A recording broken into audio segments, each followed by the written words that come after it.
इसी क्रम में आते हैं धारा 124। जैसे कि अभी याद रखने के लिए बताया था मैंने, धारा 123 को जहर खुरानी, इसलिए इसको बोलचाल की भाषा में कहते हैं एसिड अटैक। अम्ल, एसिड आदि का प्रयोग करके जानबूझ करके गंभीर चोट पहुंचाना। तो जो कोई किसी व्यक्ति के शरीर के किसी भाग या किन्हीं भागों को उस व्यक्ति पर अम्ल फेंककर या उसे अम्ल देकर या किन्हीं अन्य साधनों का प्रयोग करके ऐसा कारित करने के आशय से और ज्ञान से और यह संभाव्य जानते हुए कि वह ऐसे क्षति या चोट पहुंचाएगा, प्रयोग करके स्थायी या आंशिक नुकसान कारित करता है,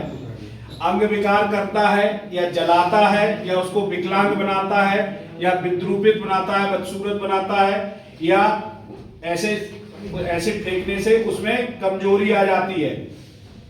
या घोर उपाधि कारित करता है, गंभीर चोट पहुंचाता है, तो उसे कम से कम 10 साल की सजा जो आजीवन कारावास तक होगी और जुर्माने से भी दंडनीय होगा। खास बात यह है, जो एसिड अटैकर पर जुर्माना लगाया जाएगा वो उस पीड़िता की चिकित्सीय खर्चों और पुनर्वास के लिए उसको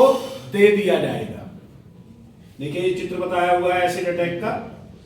अब आता है, ये तो हो गया उसे आजीवन कारावास अगर करता है ऐसा, मान लीजिएगा उसका प्रयास करता, तो इसके सबसेक्शन 2 में बताया गया है जो कोई किसी व्यक्ति को स्थायी या आंशिक नुकसान कारित करने या उसका अंग विकार करने, जलाने या विकलांग बनाने या विद्रूपित करने या निशक्त बनाने या घोरपाती कारित करने के आशय से उस व्यक्ति पर अम्ल फेंकता है या फेंकने का प्रयास करता है, किसी व्यक्ति को अम्ल देता है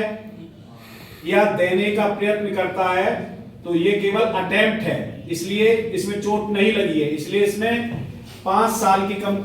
से कम 5 साल की सजा जो 7 साल तक की हो सकेगी और जुर्माने से भी दंडित किया जाएगा।